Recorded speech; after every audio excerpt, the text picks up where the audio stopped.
गाय का पैर पकड़कर उसे घसीटते हुए अपने इलाके में ले आता है। फिर वो शेर जोर जोर से दौड़ने लगता है।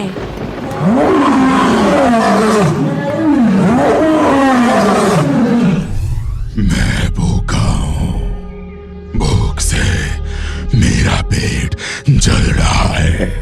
मैं भूखा हूँ, मुझे शिकार चाहिए, मुझे शिकार चाहिए। ये कहकर काला शेर अपने इलाके से निकलकर नदी के किनारे की ओर जाता है, लेकिन वहाँ भी उसे कोई शिकार नहीं मिलता। मेरे डर से मछुआरे भी नदी में मछली पकड़ने नहीं आ रहा।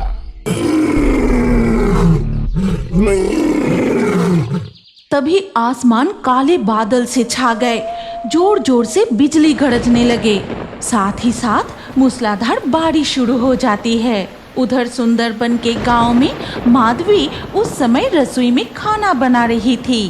अरे, लगता है बारिश शुरू हो गई। कपिला तो खेत में बंधी है, मैं जल्दी जाकर उसे घर ले आता हूँ।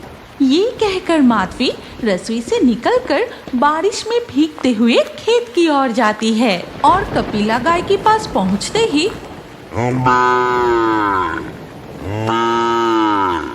ये देख, मैं आ गई। अब रंभाने की कोई जरूरत नहीं। अरे अरे, मेरी कपिला गाय तो पूरा भीग गई। अरे, संध्या भाभी की गाय और रतन चाचा की गाय भी तो बंधी है, वो अभी तक गायों को लेने नहीं आए। तभी आसमान में जोर से बिजली गरजती है और दोनों गाय डर के मारे जोर जोर से रंभाने लगी।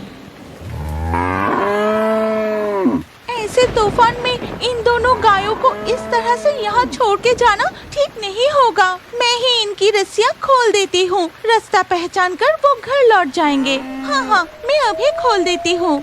ये कहकर माधवी उन दोनों गायों के पास जाकर उनकी रस्सियाँ खोल देती है और गाय आगे बढ़ने लगी। इसके बाद माधवी अपनी कपिला गाय को लेकर घर की ओर जाने लगी। अरे, हम घर के करीब आ गए हैं। अब तुझे रंभाने की कोई जरूरत नहीं। चल, तो गौशाला में चल, मेरा अभी खाना बनाना बाकी है। माधवी कपिला गाय को उनके गौशाला में बांध देती है। फिर वो रसोई में चली जाती है। उधर वो दोनों गाय तेज बारिश और तूफान के वजह से डर के मारे रास्ता भटक कर जंगल की ओर चले जाते हैं।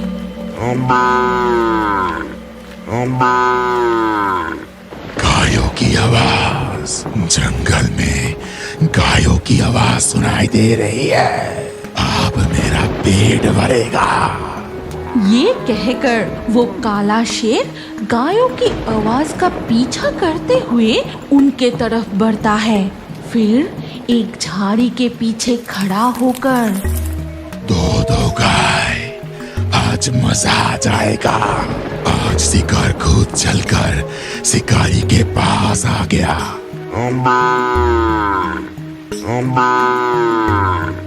अचानक झाड़ी के पीछे से वो काला शेर निकलकर एक गाय को पकड़ लेता है। ये देखकर दूसरी गाय डर के मारे भाग जाती है। उधर मालती और रतन को अपना अपना गाय ना मिलने पर पता नहीं मेरी गाय कहाँ चली गई। खेत में भी देखा, वहाँ भी नहीं है। ठीक तभी रतन खेत की ओर से लौट रहा था। वो मालती को देखकर पूछता है, क्या हमारी गाय को कहीं देखा है? खेत में भी नहीं है, बहुत ढूंढा लेकिन कहीं नहीं मिल रही। ठीक तभी एक लाल गाय बारिश में भीगते हुए दौड़ती हुई उनके पास आती है। ये रहा मेरी लाली गाय, तुझे कितना ढूंढा, कहाँ थी तू? तो मेरी गाय कहाँ चली गई? वो क्यों वापस नहीं आई? मैदान में माधवी की भी गाय बंधी थी। तुम एक बार उसके पास जाकर पूछो, शायद वो तुम्हें कुछ बता सके। मैं भी उसके पास जाने वाला था, लेकिन मेरी लाली लौट आई। अब मैं घर जाता हूँ, मौसम और खराब हो रहा है। ये कहकर रतन अपनी गाय को लेकर घर की ओर चला जाता है और मालती माधवी के घर जाकर, माधवी, अरे माधवी, घर पर है क्या? लगातार मूसलाधार बारिश होती ही रहती है। उधर वो विशाल काला शेर गाय का पैर पकड़कर उसे घसीटते हुए अपने इलाके में ले आता है। फिर वो शेर जोर जोर से दहड़ने लगता है।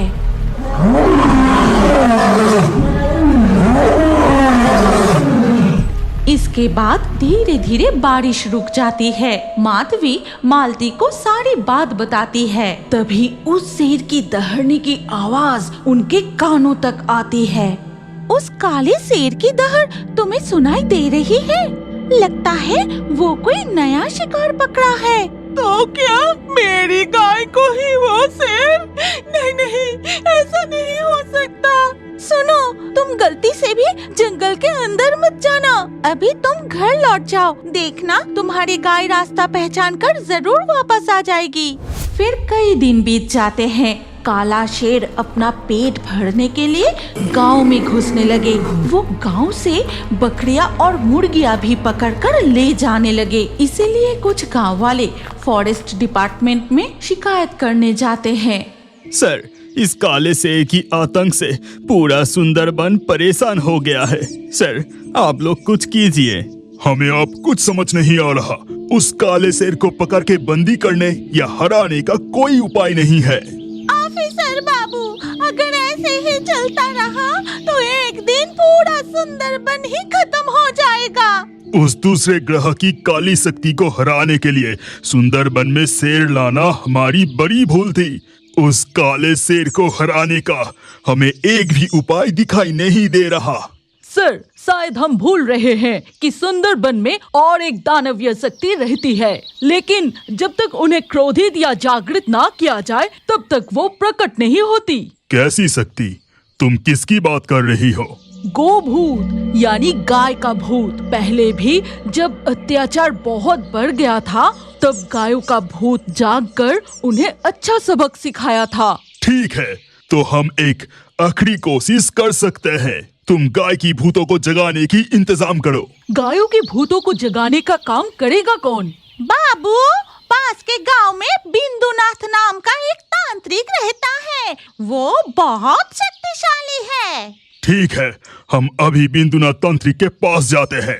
फॉरेस्ट डिपार्टमेंट के ऑफिसर्स बिंदुनाथ तांत्रिक के पास जाकर गाय के भूतों को जगाने का अनुरोध करते हैं और सब कुछ सुनकर, ठीक है, ऐसा ही होगा।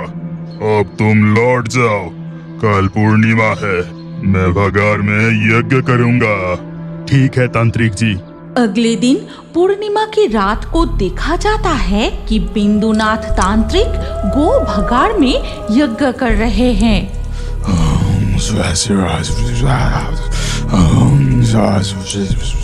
जाग जा, जाग जा गाय की भूत। सुंदरबन के गांव वाले को आज तुम्हारी बहुत जरूरत है। जाग जा, जाग जा। ये कहकर बिंदुनाथ तांत्रिक यज्ञ की अग्नि में आहुति देते ही भगार में नीली रोशनी के साथ गायों की भूत प्रकट होता है।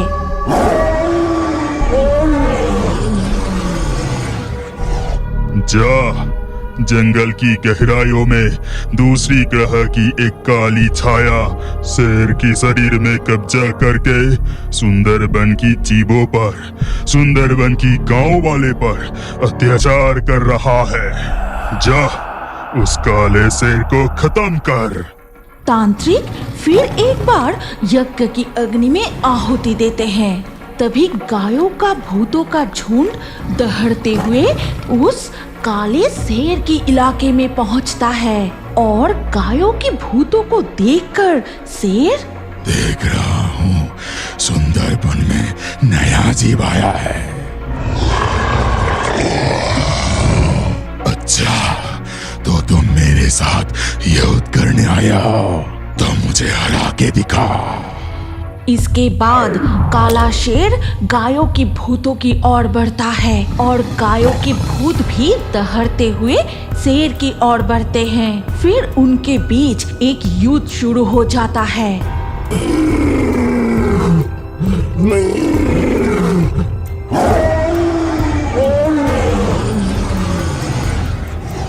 काला शेर गायों की भूतों की शक्ति के सामने टिक नहीं पाता। काला शेर गिर पड़ता है। तभी शेर के शरीर से वो काला धुआं निकल जाता है। उधर तांत्रिक, हाँ, गाय की भूत उस काले शेर को हरा दिया। अब उस काले धुएं को हमेशा के लिए खत्म करना होगा, नहीं तो वो फिर से किसी के शरीर में घुस सकता है। तभी पास से रहीम कहता है, तांत्रिक जी, उस उल्का पिंड से काला धुआं निकला था। अगर किसी तरह उस उल्का पिंड को नष्ट किया जाए तो उस काली शक्ति को भी हमेशा के लिए खत्म किया जा सकता है। तो सही कह रहा है, तो तुरंत मुझे उस उल्का पिंड के पास ले चल। ठीक है तांत्रिक जी। बिंदुनाथ तांत्रिक अपने साथ एक गुड़हल का फूल लेकर जाते हैं। फिर उस उल्का पिंड के पास पहुंचकर, वो रहा, उस उल्का पिंड से काला धुआं निकला था। उधर देखा जाता है कि वो काला धुआं गाय के भूतों के शरीर में प्रवेश करने के लिए धीरे धीरे उनकी ओर बढ़ रहा है।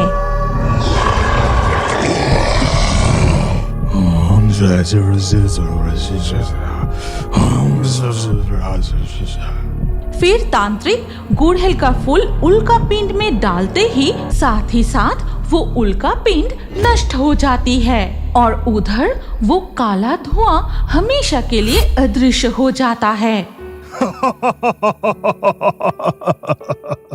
इसके बाद धीरे धीरे सुबह हो जाती है।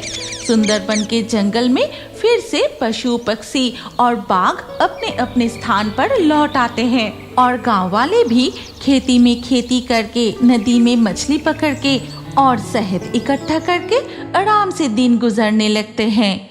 शायद आपको पता नहीं, अगर आप हमारे गाय की भूत कार्टून चैनल को सब्सक्राइब करके आपका नाम कमेंट में लिखते हैं तो आपका नाम भी हमारे कार्टून वीडियो में दिखाया जाएगा। हाँ हाँ, सबको पता है। अब तू चुप कर, मुझे नाम बोलने दे। आज के लाकी ड्रॉ में जीतने वाले के नाम है सुनील, अब्दुल्ला, अजीत, लोकेश, ईशान, सीमा, अभिजीत, विवेक, संजीत, प्रांजल, नीलेश, अर्जुन, अद्रिका, हिमल, विपुल।